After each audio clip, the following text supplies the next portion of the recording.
அரண்மனையில் ஒரு காலை. அன்று காலை சூரியன் தன் ஒளியை மெல்ல பரப்பிக் கொண்டிருந்தான். அந்த மணி நேரத்துக்கு ஏற்ற இசை போல பறவைகள் கிணற்றருகே கூவின.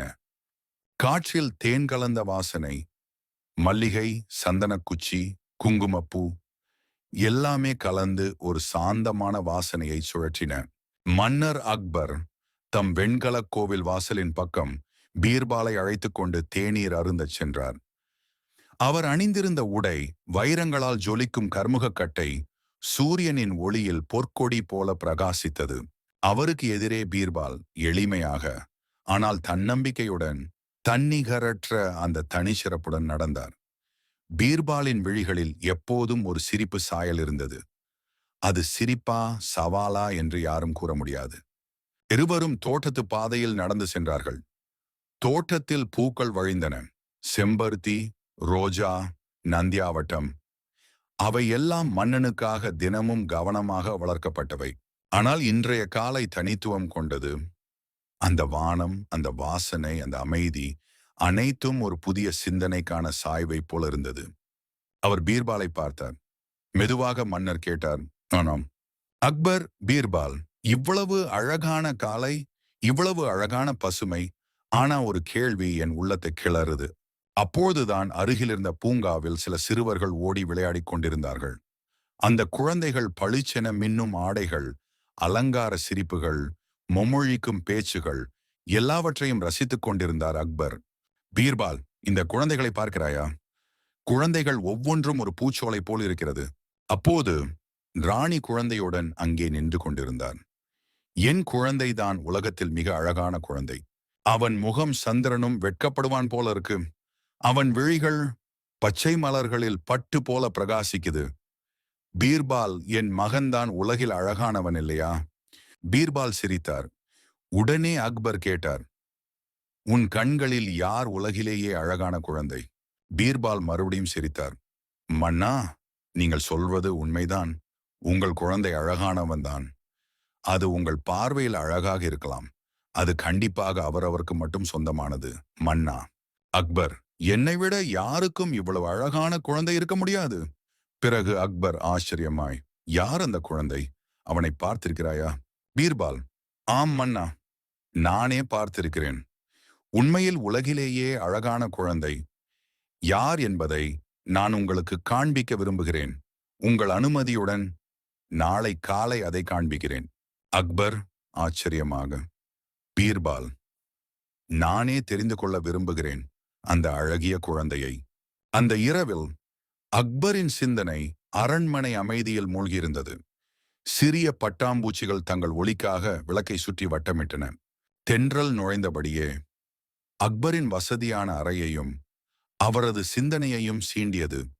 அக்பர் மெதுவாக தன் தூக்க கட்டிலில் அமர்ந்தார். தூக்கம் வருவதாக இல்லை. அதற்கு பதிலாக பீர்பால் கூறிய வார்த்தைகள் மீண்டும் மீண்டும் அவர் மனதில் ஒலித்தன. அவர் தன் மகனை பார்த்தார்.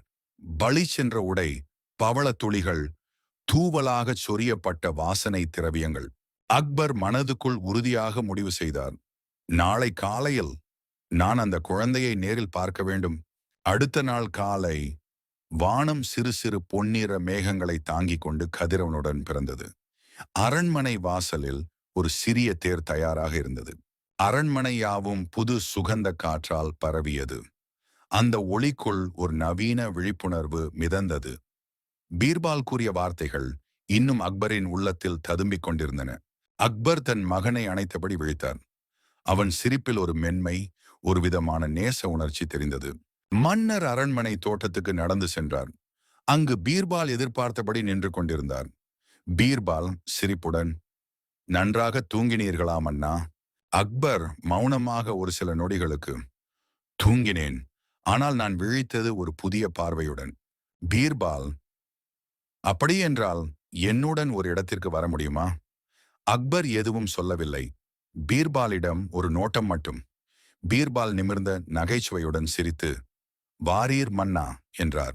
அரண்மனையை விட்டு வெளியேறி அக்பர், பீர்பால் இருவரும் ஒரு தூர கிராமத்தின் எல்லையை அடைந்தனர்.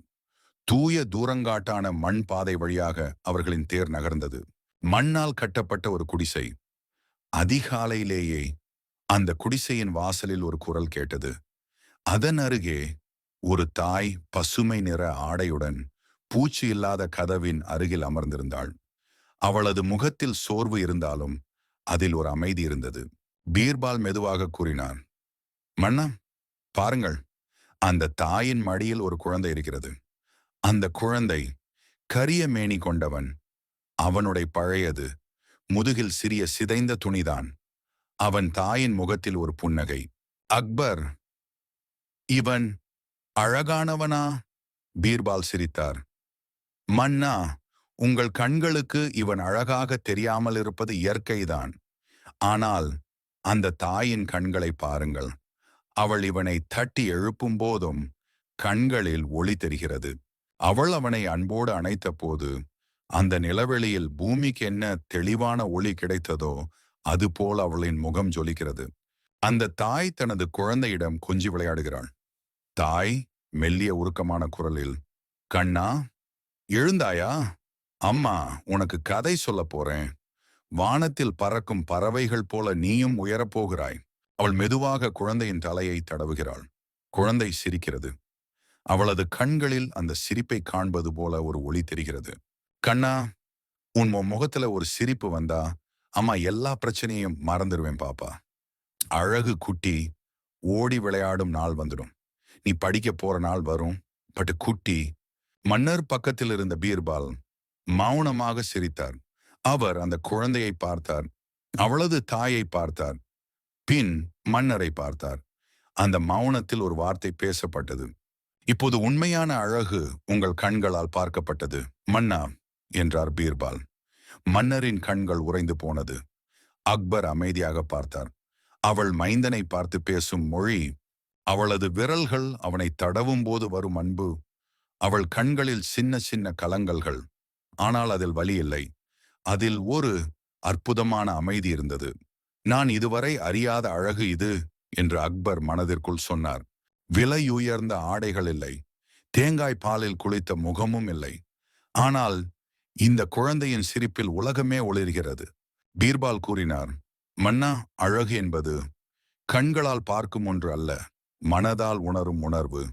ஏழை தாய் என்றாலும் அவளது அன்பு ஏழையாக இல்லை. அவளுக்கு பணம் இல்லை. ஆனால் பாசம் நிறைந்த சொற்கள் இருக்கின்றன. அந்த குழந்தை அவளுக்கு ஒரு சொத்து மட்டுமல்ல, அவளது உலகமே. தாயின் விழியில் ததும்பிய பாசத்தை நேரில் கண்டபோது அவர் உள்ளம் நெகிழ்ந்தது. வெறும் பார்வையில் மட்டும் நிற்காத அக்பர் அந்த தாயின் அன்பையும் குழந்தையையும் நேரில் உணர ஆசைப்பட்டார். அக்பர் மெல்லிய சிரிப்புடன், தாயே, நான் உங்களை பார்த்து கொண்டுதான் நின்றிருந்தேன். உங்கள் குழந்தை மீது நீங்கள் காட்டும் அன்பு, அது என்னை மெய்மறக்கச் செய்தது. தாய் திடுக்கிட்டு எழுந்து வணங்குகிறாள். ஐயா, நீங்க மன்னர் இல்லையா? எங்கள் வீட்டிற்கு வருவீர்கள் என்று எதிர்பார்க்கலையே. அக்பர் அவளை நிறுத்தி, இல்லை, இன்று ஒரு மன்னராக இல்லை, ஒரு அப்பாவாக வந்திருக்கிறேன். உங்களுடைய பாசத்துக்கு பக்கத்தில் என் அரண்மனை விலையுயர்ந்த ஆபரணங்களுக்கும் மதிப்பு இல்லை. தாய் உணர்ச்சியில் கண்ணீருடன், மன்னா, நான் என் குழந்தைக்கு சோறு கிடைக்கணும்னு நினைக்கிறேன். எதுவும் இல்லை என்றாலும் அந்த பாசம் மட்டும் நிறைய இருக்கு. அவனோட சிரிப்பு என் வாழ்வின் பக்கத்துக்கே ஆழம் தருது. அக்பர் மௌனமாக, அந்த சிரிப்பில் தான் உண்மையான அழகு இருக்கிறது. அவர் பக்கத்தில் அமர்ந்து குழந்தையை பார்த்தார். உங்களுடைய மகன் இன்றைக்கு எனக்கு அழகின் பொருளை கற்றுக் கொடுத்தான். அரண்மனையில் மீண்டும் அந்த குடிசை தரிசனத்திற்கு பிறகு மன்னர் அக்பர் சற்று அமைதியாக இருந்தார்.